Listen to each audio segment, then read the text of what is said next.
Chilling tales for dark nights.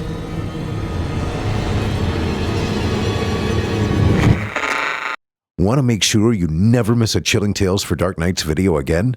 Be sure to subscribe and hit that bell to turn on notifications.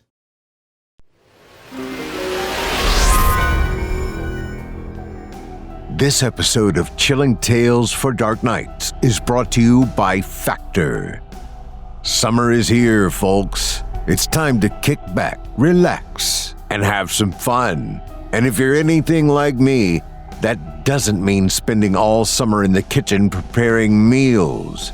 Forget that noise. I use Factor, America's #1 ready-to-eat meal delivery service. Factor's chef-crafted, dietitian-approved meals are ready in just 2 minutes. They arrive fresh and ready to eat. Perfect for busy moms and dads, active lifestyles, or people who just hate cooking. With 45 weekly menu options, you can pick gourmet meals that suit your lifestyle. Options like Calorie Smart, Protein Plus, Keto, and more. You'll get nutritious breakfasts, quick lunches, premium dinners, and guilt-free snacks and desserts. They've got your whole day covered.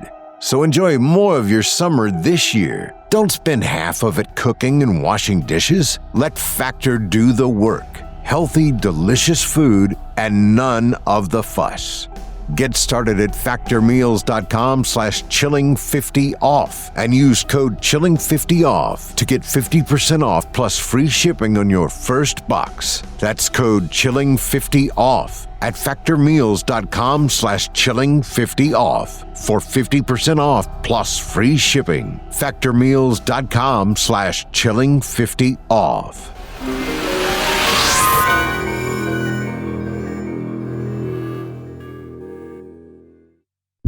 It's time to turn off the lights and turn on the dark.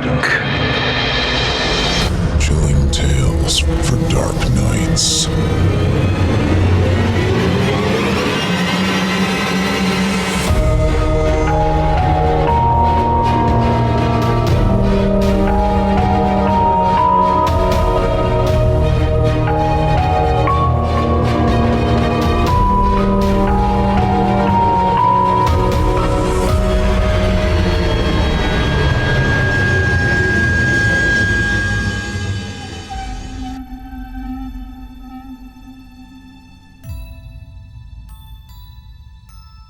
Good evening, listeners, and welcome once again to Chilling Tales for Dark Nights. I'm your host, Steve Taylor, and tonight, we're going to the place where protocol fails, reason collapses, and something else listens on the other side. Let me ask you something. Have you ever been asked to do a job that didn't make sense? Something that felt too quiet? Too isolated, like the real instructions weren't written down? What if the real reason you were hired wasn't for your experience, but for your willingness not to ask questions? Tonight's tale is about duty. It's about rhythm, and what happens when the rules that keep reality together are ignored, even for a second. This story isn't just about opening a door. It's about holding one shut, even when what's behind it sounds like someone you love. If you enjoy tonight's descent into dread, please consider leaving us a 5-star review on Apple Podcasts, Spotify, or wherever you get your fear fix. Watching on YouTube? Hit that like button, tap the bell, and let us know in the comments. What's the strangest job you've ever taken? We're curious and maybe a little afraid of the answers. Want to go even deeper into the dark? For just $7.99 a month, even less with an annual plan, you can support our twisted little operation and gain early access to episodes, ad-free listening, and exclusive content we can't release on the public feed. All of that and more awaits you at chillingtalesfordarknights.com. And don't forget to follow us on Facebook, Instagram, and Twitter. We're always watching, always listening, and always curious what you might let through the door. Now then, find your page, keep your rhythm, and whatever you do, don't stop reading. Tonight's feature comes from none other than Craig Groshek, founder of Chilling Tales for Dark Nights, and the mind behind some of the most lingering nightmares ever performed on this show. In tonight's tale, he takes us deep into the bowels of a crumbling factory, where one man is hired to do what seems to be a simple job: sit outside a sealed door and read from a book every 15 minutes. Simple, that is, until the voices start calling. This is a story of impossible rituals, broken promises, and the creeping dread of being used for something ancient and hungry. Performed tonight by the incomparable Otis Jiry and featuring the vocal talents of Kevin Barbare and Olivia Steele. This is The Third Floor Door, written by Craig Groshek. Part 1. Edsel Klein hadn't seen the inside of a factory in nearly 20 years. The last one he worked for, Metzger Sheet Metal, shut down in 2003, and the pension it paid had been devoured over time by his sick wife, a gambling phase he didn't like to dwell on, and the slow decay of old cars and broken appliances that always seemed to cost just a little more than they should. The Holter Foods canning plant, as far as he could tell, had been around even longer than Metzger, though it was holding together just as poorly, if not worse. The exterior was comprised of corrugated siding and moss-veiled brick. The red faded to a liverish brown under decades of sun and mildew. Ed parked his Buick near the loading dock and waited with the engine off and his gloved hands resting on the wheel. He didn't move until the green security light above the rear entrance blinked twice, then held steady. That was the sign to enter. The hallway inside smelled of vinegar and lubricant. Everything was wet with something, condensation or runoff or rusty leakage that had taken up residence in the floor seams. His boots squeaked no matter how softly he stepped. No one greeted him. That had been the first night, when the man with the clipboard, Delancey, shook his hand in the locker room, gave him a badge that didn't open any doors, and let him pass the packing line without saying a word about the others working there. You're not here for any of that, Delancey had said, gesturing at the mechanized belt that clattered endlessly under gloved hands and rubber aprons. We've got something special for you. At the time, Ed had figured they saw his age and wanted to keep him off the floor. Maybe they needed a night watch. That was fine. He didn't have much to prove anymore. As long as he stayed on payroll and cleared his credit cards before the interest boiled him alive, he could stand a bit of odd work. But now, as he climbed the narrow service stairs for the third night in a row, he wasn't so sure. The stairwell was steel scaffolding bolted to the back of the building like an afterthought. It had no handrail on one side, just a waist-high mesh of chain-link fencing already split in places, as if something heavy had been dragged against it. A yellow security bulb hung above each landing, casting sickly pools of light across the steps and the alley far below. No one used the stairs except him. That was clear from the dust and bird droppings caked near the base, and from the way Delancey had said, "You'll need good shoes," with a little grin. By the time he reached the top landing, third floor, exterior access only, Ed's breath was coming hard. He paused and reached for the small folding stool propped just inside the door, taking a moment to settle in and ease the ache in his knees. Before him loomed the third floor door. It didn't match the building. The doorframe had been cut crudely into the side of the old structure, as if someone had knocked out part of a wall and patched it back up with thick, slate-gray metal. There was no visible handle, no keycard access, and no window. It didn't even sit flush with the building. A faint seam ringed the frame, a hairline gap that Ed noticed only when the wind blew and whistled faintly through it. In front of him sat a folding TV tray, the top of which held two items. A wide, leather-bound book, its edges frayed and curling from age or moisture, and a long machete with a wrapped hilt and a thumb-worn grip.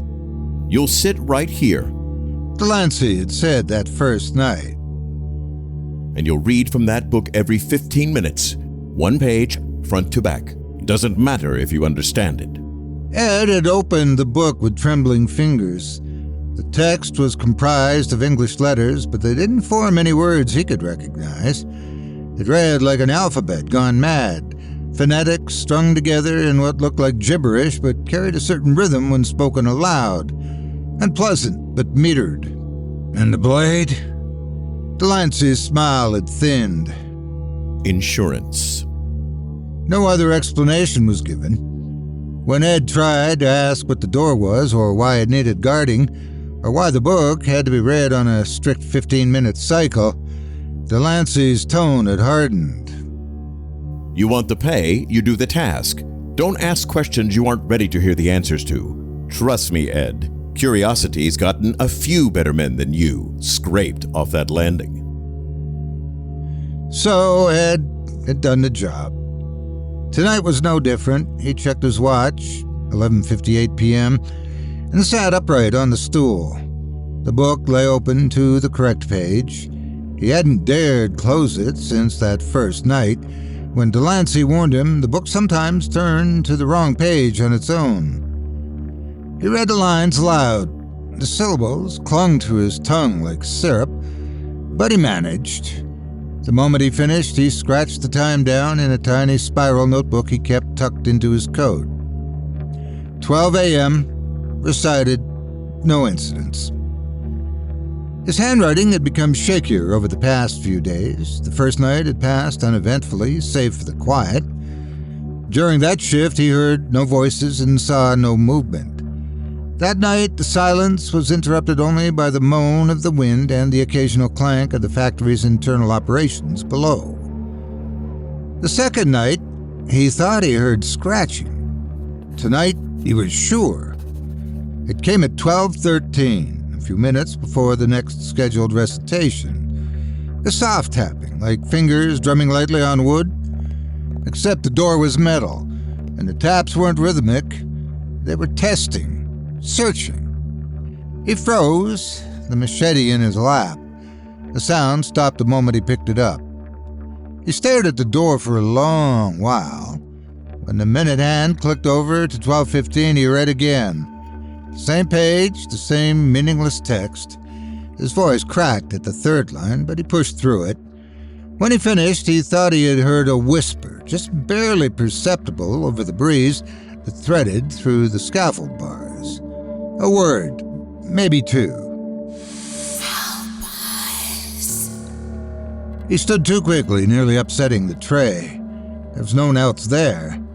He looked down the stairs, checked the alley, and the rooftop line of the building inside Holder Foods. Everywhere he looked was empty. There were no pranksters, no co-workers hiding behind the compressors.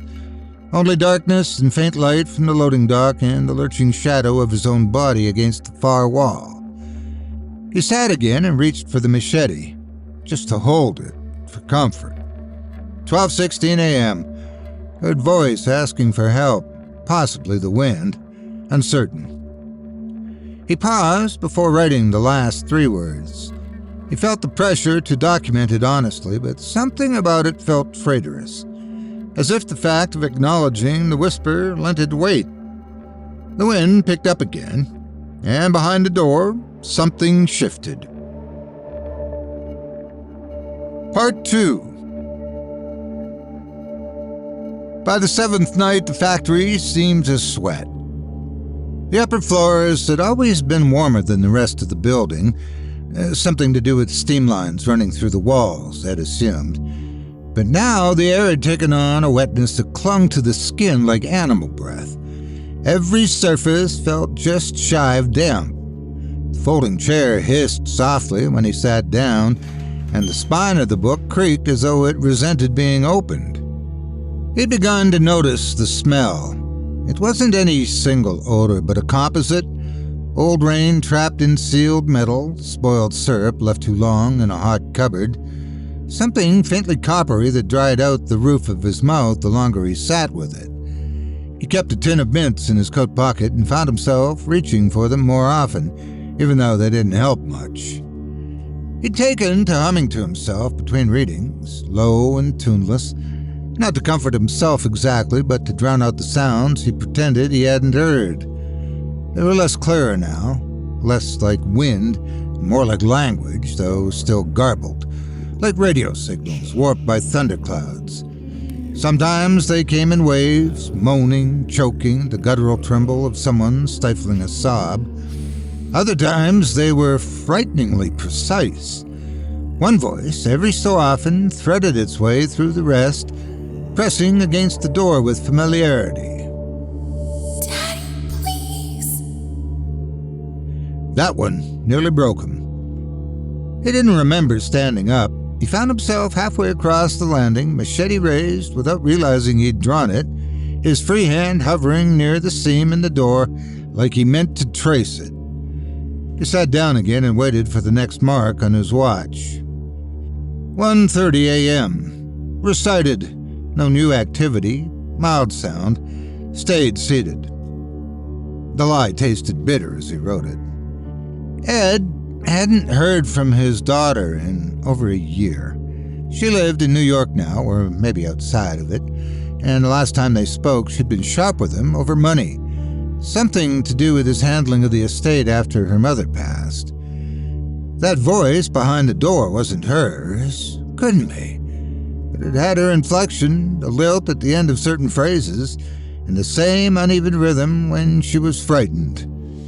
The book, still open in his lap, looked wrong. It was turned to the same page he'd been reading from all week, but the shape of the text had changed. The letters were the same as before, angular, jagged, but now they leaned slightly to the left, as if tugged by gravity from a direction Ed didn't understand. The lines had grown narrower, packed tighter.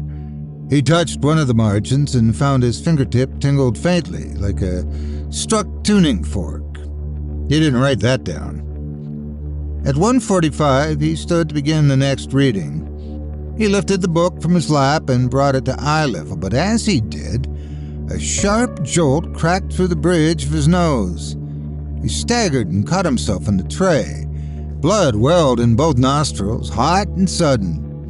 It coursed down over his lip and into his mouth before he could fumble a handkerchief free from his coat. His vision blurred. He tried to focus on the letters, but found them swimming. The book slipped from his grip. It struck the metal deck with a heavy thwop, pages flaring outward, and came to a rest face down.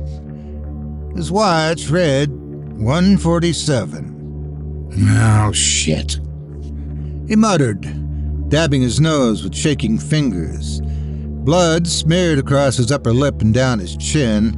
The pressure behind his eyes was immediate, and when he knelt to retrieve the book, his vision went dark at the edges.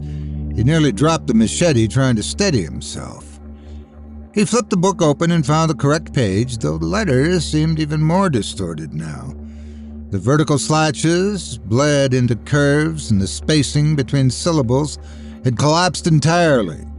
His voice cracked as he began to read. He lost the cadence halfway through the first line and had to restart. His tongue felt too thick, his throat swollen.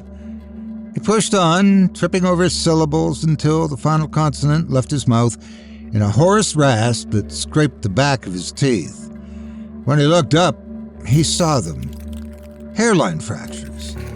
They spidered out from the center of the door, no more than 6 or 7, but they were real and they hadn't been there before. He was sure of it. Ed ran his palm over the surface and felt them catch against his skin, as shallow and sharp as paper cuts. A faint hiss, barely audible, issued from the seams. He backed away, pressing the book flat against his chest. The wind picked up and a metallic clatter echoed from the alley below. As a result, Ed almost missed the sound of the outer stairwell door opening. Delancey emerged from the yellow spill of light, his coat flapping behind him. He looked displeased, but not surprised. His eyes scanned Ed's face, the tray, the book in his arms, and finally the cracks in the doors. You skipped one, he said quietly. No, Ed lied. I just dropped the book, is all. Kept the time.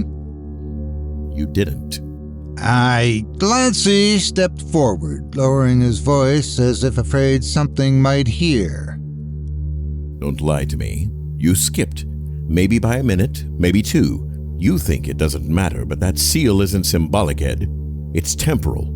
You break the rhythm, and it starts looking for another pattern, another way through. Ed felt the blood cooling on his face. It talked to me. Delancey didn't blink. Of course it did. That's the only tool it's got. What is it? You already know I'm not supposed to tell you. It sounded like my daughter. That's exactly the point. Delancey turned back toward the stairs, pausing only long enough to glance over his shoulder. You've got 4 more hours on the schedule. Do not drop the book again. And for Christ's sake, stop listening. The manager descended the steps without another word. Ed remained frozen for several minutes, watching the hairline cracks on the door's surface. He imagined they'd grown slightly.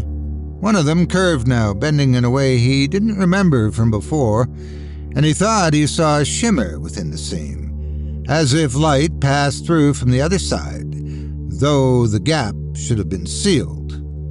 He sat down and checked his watch. 2 a.m. Late. Book dropped. Crack appeared. Spoke to Delancey. Recovered.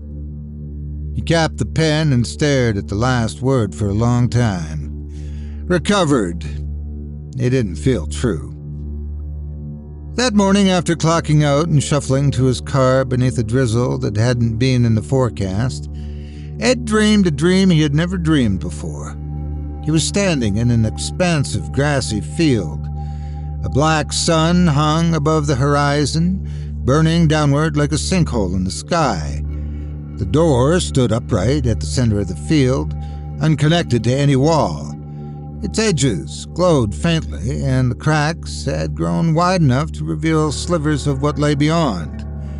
Through them he saw stars, writhing, spinning, collapsing, and reforming, and the door was open. Someone had gone through.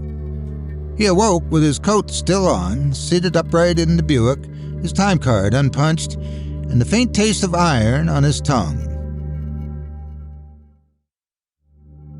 Part 3.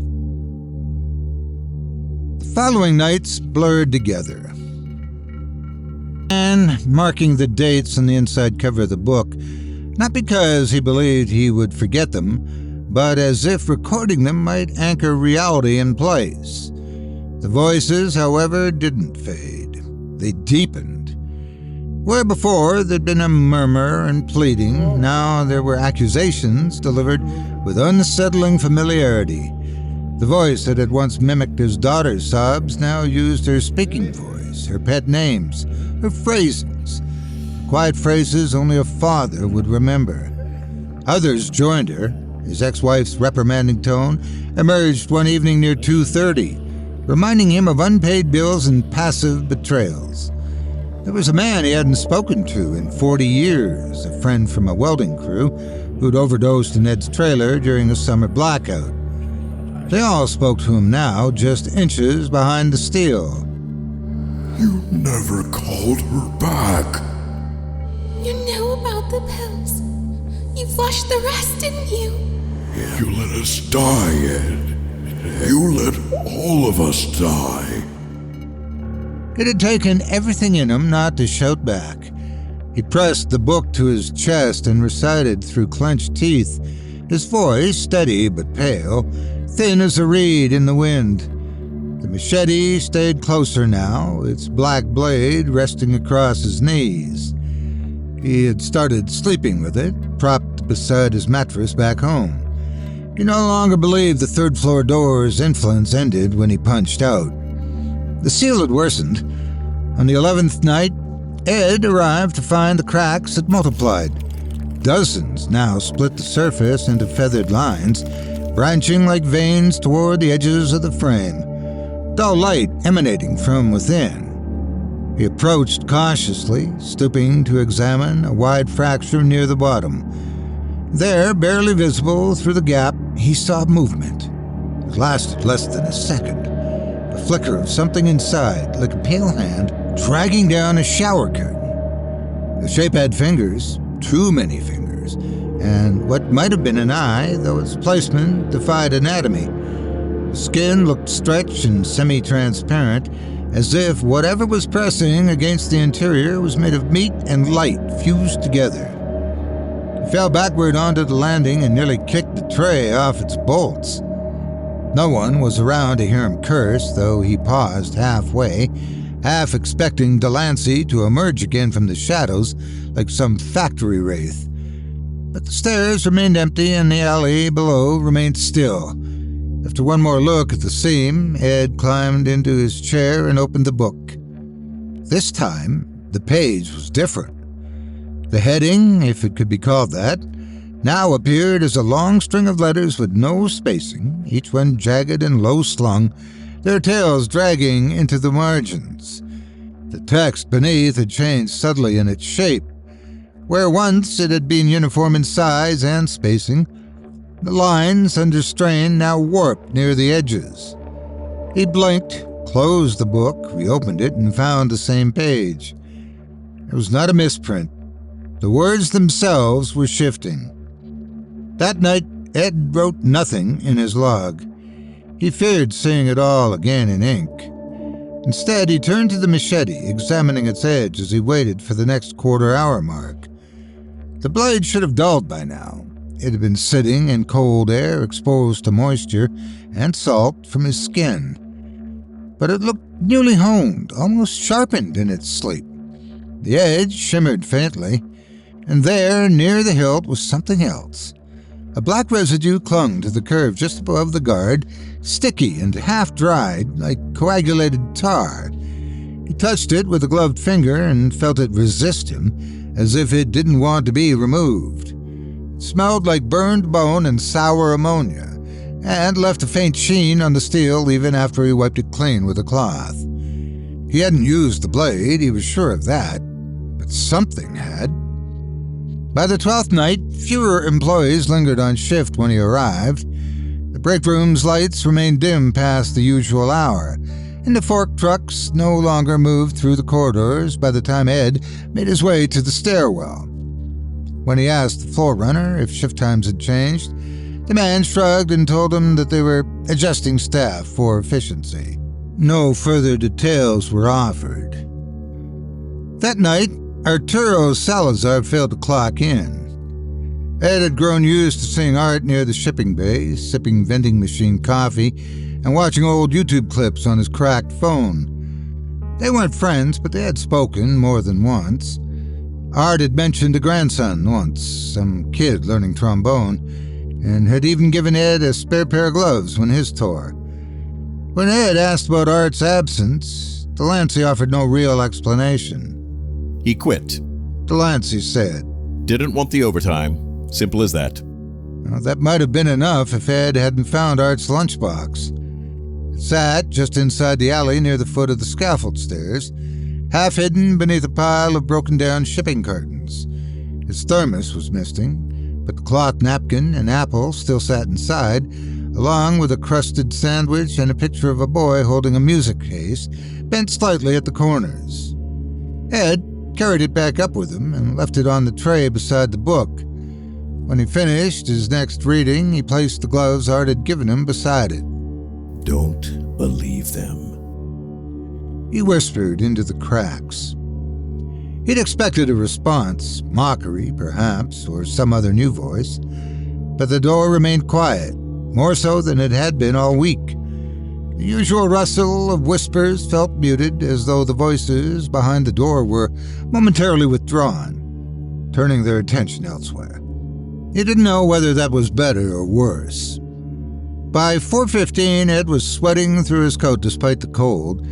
He had read the same corrupted page a dozen times now, and with each repetition, the characters seemed to dig further into his mouth, carving grooves into his speech patterns, stealing the rhythm of how he thought. When he closed his eyes, he could see the script floating beneath his eyelids, swirling curves that pulled him inward. The door's cracks widened. One had split clean to the base of the frame, a jagged fault line that oozed faint light. The substance inside shimmered in slow oscillating pulses, like a heartbeat without a body.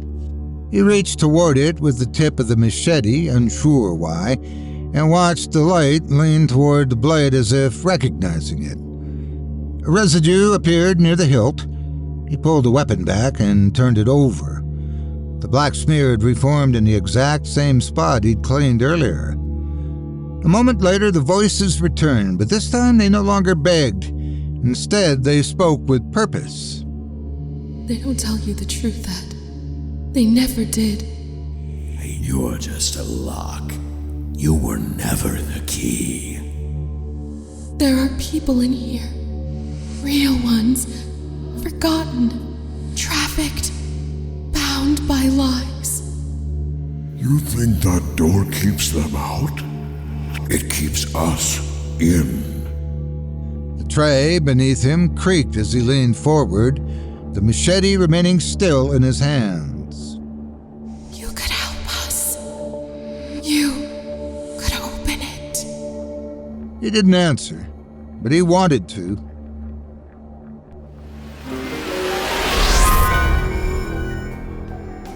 This episode of Chilling Tales for Dark Nights is brought to you by Factor. So which do you prefer? Having fun in the hot summer sun? Or slaving away indoors over a hot stove? Or how about this one? Would you rather be taking a nice cool dip in the local pool or scrubbing pots and pans in a sink of hot, filthy dishwater? Rhetorical questions, folks. It's summertime, and no one's got the time to be preparing meals. And you don't have to, because Factor's got you covered.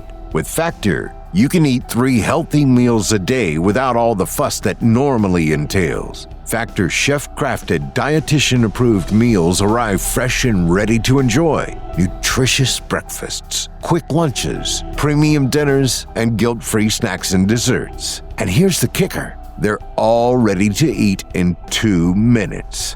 I love Factor. Summer fun aside, how many times have you gotten stuck with like 10 or 15 minutes to eat? If you're a busy guy like I am, it happens all the time. I used to grab some ready-made junk or fast food to cram in my face, and of course I always regretted it afterward. But with Factor, I can choose options like Calorie Smart, Protein Plus, and more. And when I'm in a pinch, I can have a healthy meal in a hurry and get right back to business. It makes sticking to my health goals so much easier.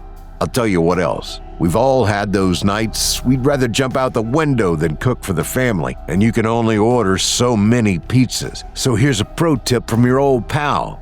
Break out a few Factor meals, and you look like a hero. Trust me, it works. That's why Factor is America's #1 ready-to-eat meal delivery service. Get started at factormeals.com/chilling50off and use code chilling50off to get 50% off plus free shipping on your first box. That's code chilling50off at factormeals.com/chilling50off for 50% off plus free shipping. factormeals.com/chilling50off.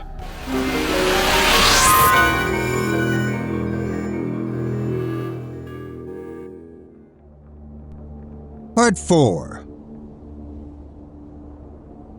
Ed did not remember climbing the stairs that evening. The transition from the parking lot to the third-floor landing had passed without imprint. He found himself seated before the door, the tray beside him bare, save for the warped book and the blade now blackened fully from hilt to tip. The surface shimmered faintly, even when he looked away from it, the way a dark shape lingers behind the eyes after staring into headlights. He no longer bothered writing in the notebook. It had stopped being a record. Now it felt more like an invitation to scrutiny, something that would betray him if found and one day be read aloud. He had not spoken to anyone in over 36 hours. He hadn't left a message for his daughter. He had eaten nothing solid since a bowl of soup the day before. To make matters worse, he had not slept well. In the hours between shifts, his dreams had become less distinct from his waking thoughts, until both settled into a strange half-life of recurring images and whispered repetitions. Always the same door, always a widening crack, always the suggestion of fingers beckoning him through. And now the voices were kind. They were no longer accusatory. They no longer wept.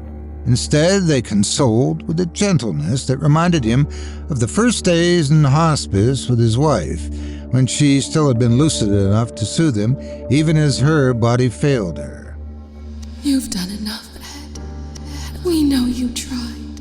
It's not your fault. You couldn't have known. You were lied to, just like we were. But you can still help us. You can still make this right.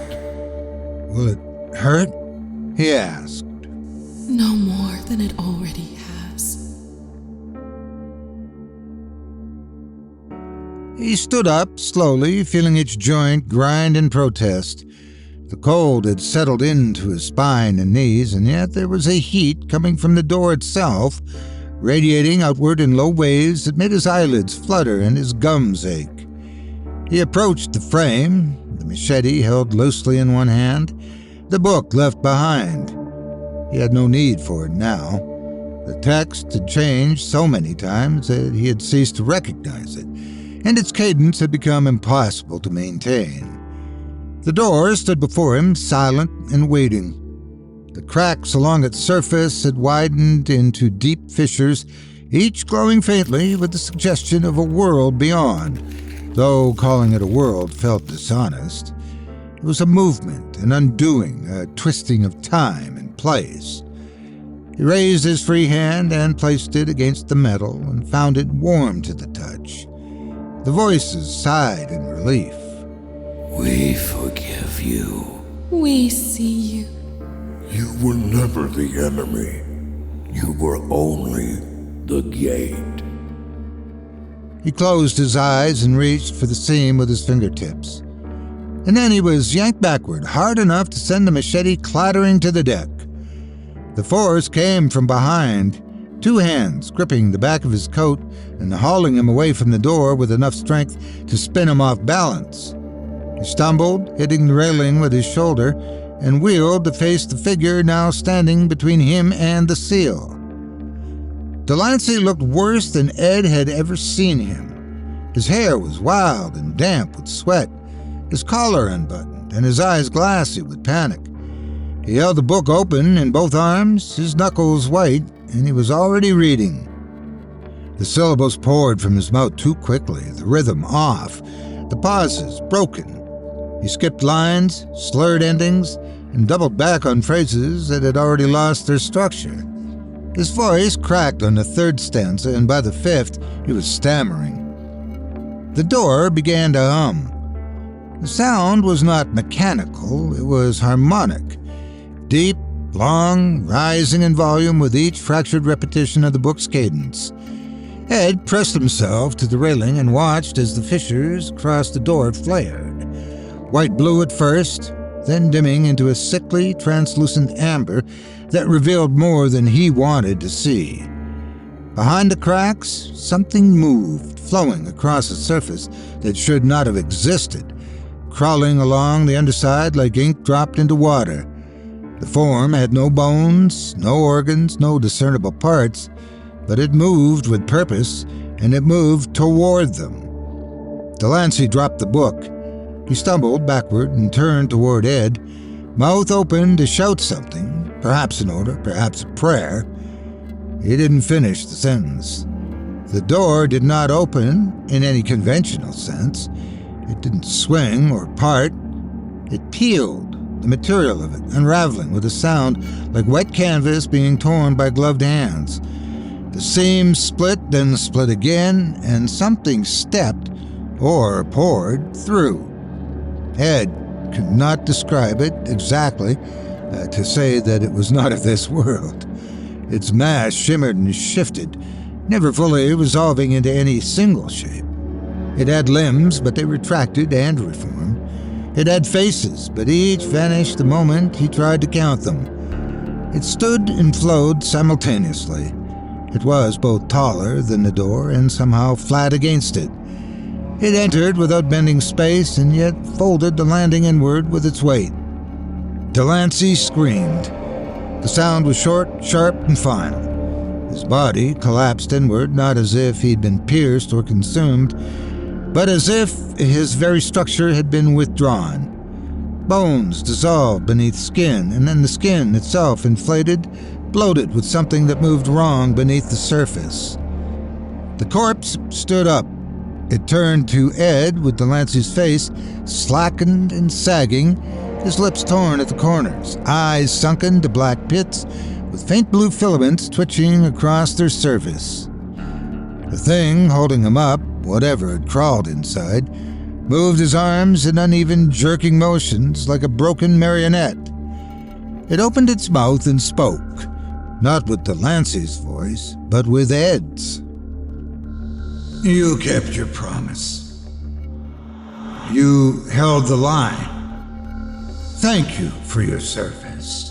Imitation curled the lips into a grin that split the cheeks open slightly, revealing no teeth, only the raw inside of an empty mask. Behind it, the door throbbed again, and something else followed. Part 5. It didn't take long. The moment the door peeled open and the things, entered, time lost its shape. The fluorescent lighting along the third-floor landing snapped in rapid succession, one after another, until Ed was left in darkness, fractured only by the pale ambient light still emanating from the rent in the frame. The first figure, if it could even be called that, had only mocked Delancey's form as a temporary mask.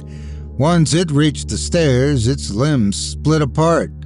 A second figure, limbless and fluid, slithered up from the threshold, dragging behind it something that looked almost like a spine, but moved independently and flickered between visible and unseen, like a film skipping frames. They passed by Ed without touching him. The fact alone sent a tremor through his legs. Not relief, not exactly.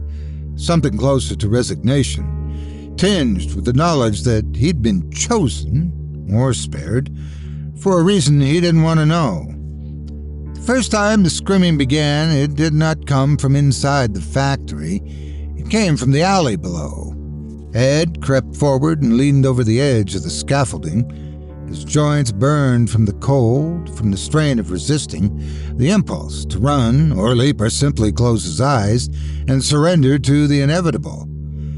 Far below, near the loading dock entrance, he saw what remained of Greg Hiller, the night supervisor who always parked by the gate and never smiled at anyone. The man's body twitched in the sodium vapor light, each spasm more violent than the last. His limbs flailed independently, no longer controlled by any recognizable nervous system.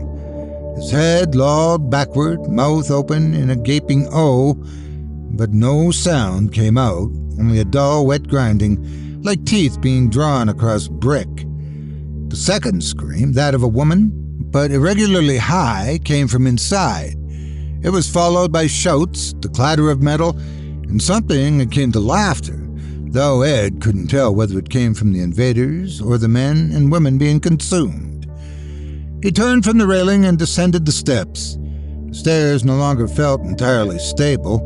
The metal flexed beneath his boots, not from age or wear, but from interference with what was. Space around the plant had softened, as though reality itself had been stretched taut and now trembled under the pressure of being violated.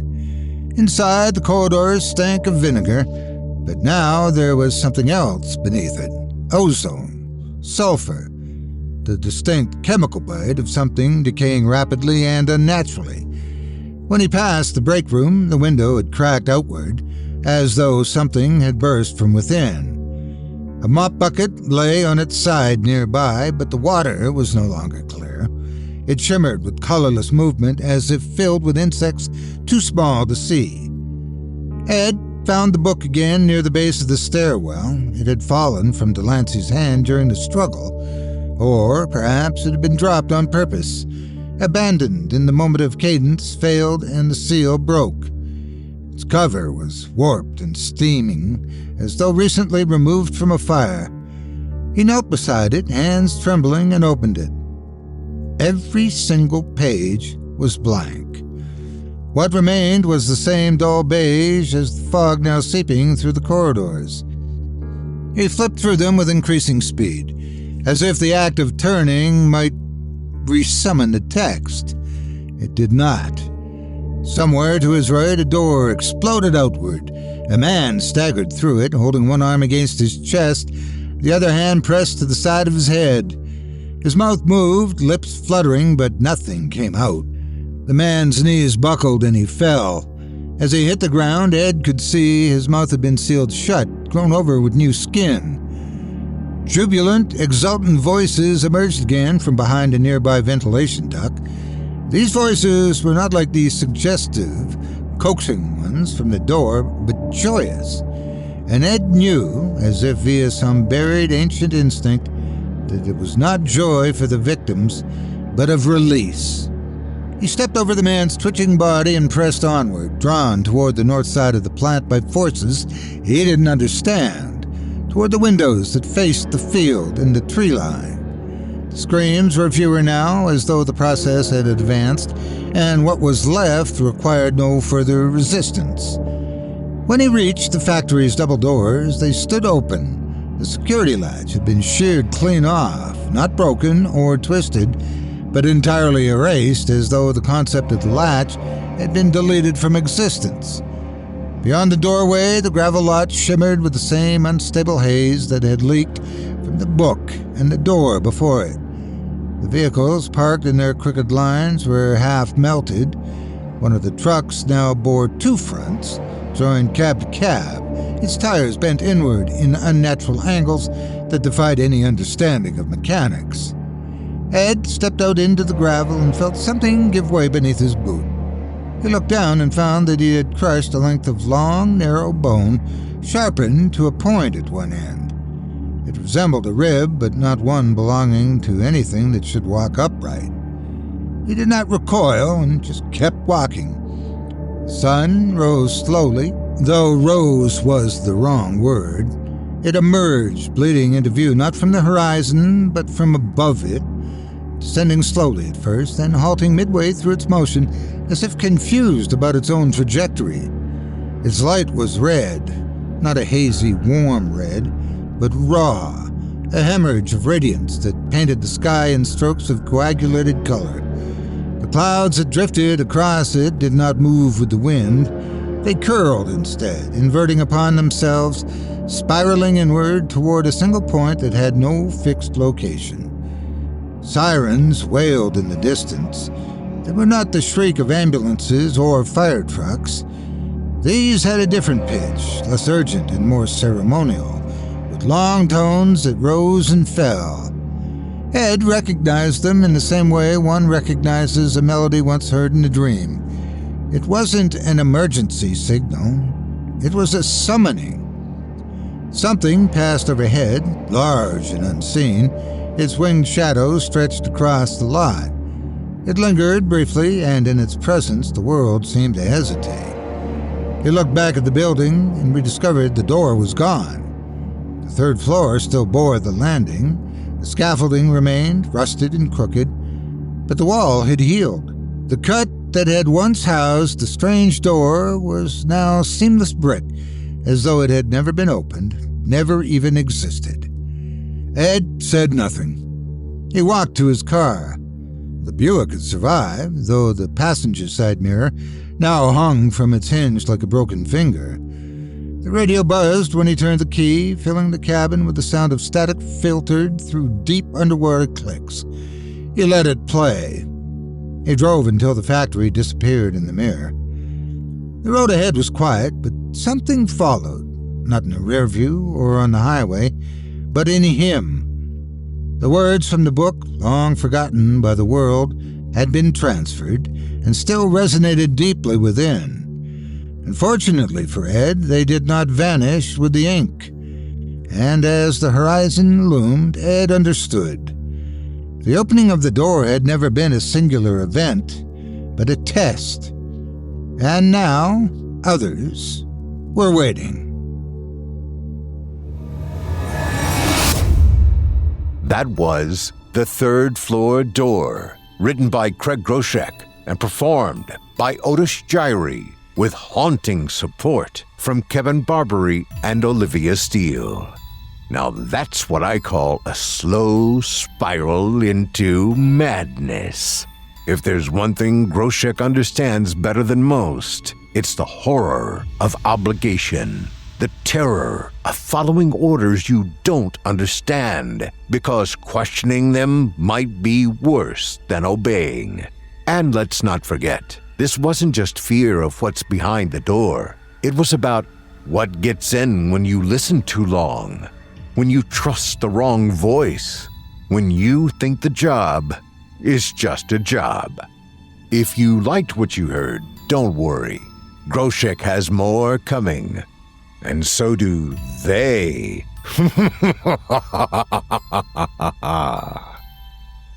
If tonight's tale made you rethink night shift work, or left you eyeing the basement door a little longer than usual, consider showing your support. Drop us a 5-star review on Apple Podcasts, Spotify, or wherever you get your nightmares delivered. Or if you're joining us on YouTube, give that like button a push, hit subscribe, and ring that bell like you're trying to break a seal of your own. And if you're ready to step through to the real horror, head over to chillingtalesfordarknights.com and sign up for a monthly or annual membership. You'll unlock ad-free access, early releases, and exclusive stories, things we keep locked behind our own third-floor doors, for good reason. And as always, follow us on social media, Facebook, Instagram, Twitter. We're everywhere you are, probably even where you don't expect us. Once again, I'm Steve Taylor, and it's been a pleasure to guide you through this descent into our founder's twisted imagination.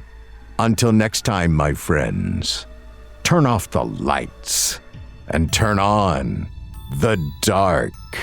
Sweet dreams, listeners. Sweet dreams. Chilling Tales for Dark Nights.